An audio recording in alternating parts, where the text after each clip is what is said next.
where the value of the purchasing power, the wages and the savings and the purchasing power of everybody in the U.S. keeps continuously degrades and drops and disintegrates, and you have this just an enormous cesspool where once a fine country used to reside.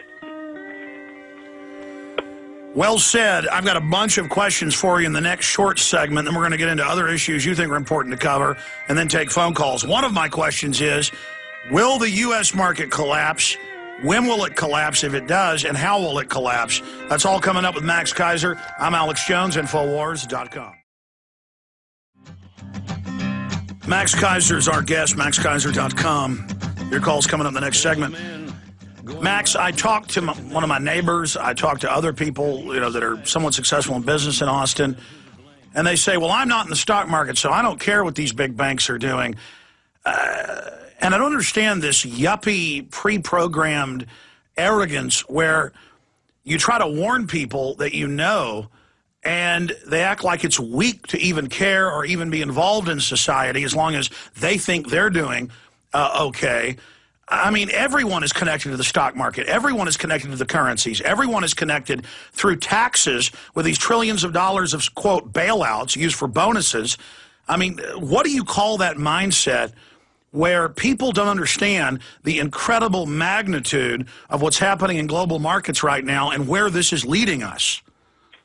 Well, you can explain it in the following way. The average experience of the average American is masked to a large degree by the fact that most people in America are unaware of the benefits accrued to them because the world reserve currency is the U.S. dollar.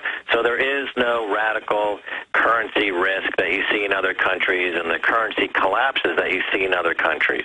And it also means that things like gasoline are incredibly cheap in America relative to other countries. Now, what is going to happen, what people on your show are talking about, and what I've been talking about, and what I see over here in Europe, is that the U.S. dollar as reserve currency is going to be replaced with a new global currency, and that at that moment then Americans will experience what everyone else in the world experiences, which is radical currency risk and all kinds of bank shenanigans, including paying state, local, federal, and world tax. Because, of course, the world currency, you need a global central bank who's going to charge a global tax.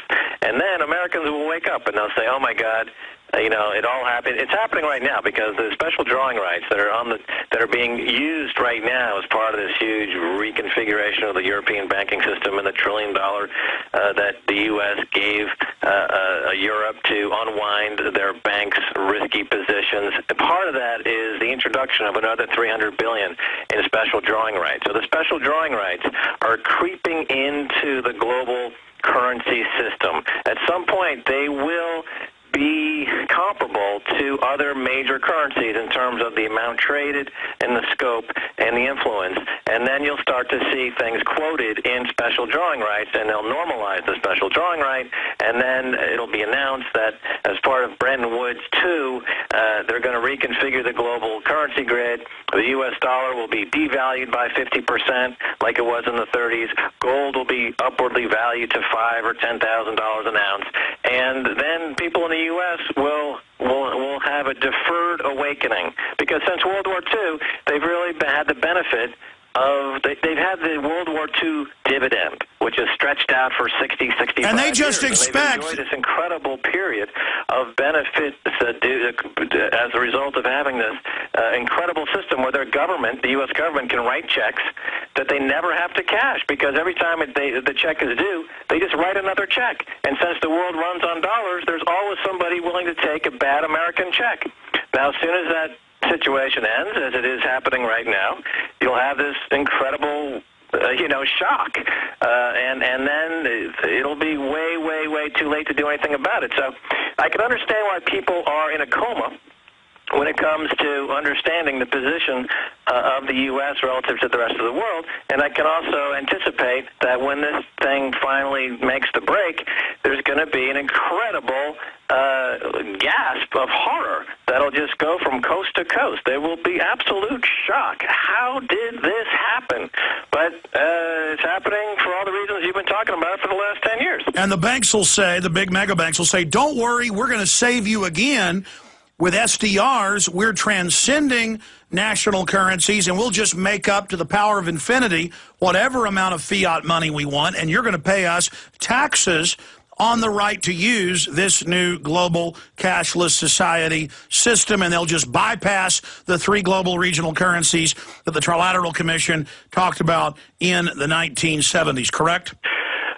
That is basically correct. In other words, with the introduction of the special drawing right, they will have another way to add another layer to this global Ponzi scheme where all of the U.S. dollar-denominated debts will be re-securitized. Most of the debt will be off the balance sheet. Some of it will be included in the new SDR, but the SDR will be loaded up with more debt than even the U.S. dollar, and the result will be this constant downward pressure from above where no wages ever go up, no savers ever get a return greater than 0.0001% on their savings, and you end up in this casino gulag state where the only way anyone can make any more money than subsistence. Stay there. Got a break. Stay there. Okay, going back to Max Keiser at maxkeiser.com quickly. You basically answered my next question in the last segment, but in layman's simple terms. Yes. Do you see Asia plunging next, or how far will Europe plunge? Do you think the Eurozone's going to break up? The Germans are saying that major German newspapers are calling for a Deutsche Reich zone that only has the richest countries in Europe that are part of it. So what do you see happening with the euro? I mean, I know you can't guess this exactly, but you've been very accurate in the past. How do you see this unfolding? Who do you see going down next? When does this really start to hit the U.S.? Right. Well, as you say, I've been pretty good at framing this and predicting this. What you have to understand is you've got a multi-trillion-dollar hedge fund business. A hedge fund is just a fund that is not bound by any restrictions in terms of the types of bets that they can make and the leverage that they have at their availability. And what they do is they go from currency to currency, and they ferret out which ones are the weakest. They then scare the bejesus out of the folks. They float rumors about the economic collapse. They crash the economy. They make a quick $100 billion or so, and then they move on. And from the Eurozone, I think that they've beat up the euro pretty good here in the last few weeks. I think the next stop is the British pound. The British pound, they've got a new government in Britain. They're trying to bring in some reforms. They're talking about bringing in banking reform. So I think that next time we talk, we'll be talking about the tragic fall of the British pound. They'll beat that up for a while. And then they either will go back to Eurozone and attack the euro, or they may, come back to the U.S., because the U.S. is always the currency that these guys know best. They know how to crash it in the most efficient manner. And it's always in their pocket. They can always crash the dollar. That's something they can always do for a quick buck. But you can't do it 100% of the time. You've got to take turns crashing different currencies at different times. So I think, the way I see it, the next is the British pound. The Japanese yen is kind of a possibility at some point. Their economy has been gone now 20 straight years of deflation, and it's still highly problematic. They import something like 100% of their energy, so it's really at the mercies of the global economic system. So that's always a nice one to go in there occasionally. But they use really the yen really as what's called a funding currency. In other words, they borrow in yen because it's so cheap, and they use that to go attack a country like the UK or the Eurozone. So it depends on which country has a really weak currency. They use that to borrow, and they go attack another currency. When I was in Reykjavik right before that economy collapsed, I sat in the 101 hotel in the sushi bar, and I talked to some bankers from Lehman Brothers and Bear Stearns, and they said, look, in about 6 months, we're going to attack Iceland, and we're going to crash the Icelandic krona. And they weren't shy about talking about it, and it's exactly what they did. Now, a few years later, they're finally getting around to putting some people in jail for counterfeiting and securities fraud and all kinds of other crimes. And hopefully they'll put somebody in jail to sit next to Bernie Madoff, and hopefully Lloyd Blankfein will be there shortly. And if we just continue to point out the emperor's butt naked and isn't wearing any golden outfit, like the little 3-year-old in the Emperor's New Clothes parable. In fact, guys, print me the Emperor's New Clothes parable. I want to read that next hour on air. If we just point out the obvious, it's going to implode. Max, did you see Fox News, the New York Times, AFP, Reuters in the last month all come out with a psyop and say, yes, the troops are helping grow the opium, because if we don't grow it, Al-Qaeda will get the money. I mean, this had been coming out that our government was there for the opium, $500 billion a year, and shipping it in. And the Russians had said this.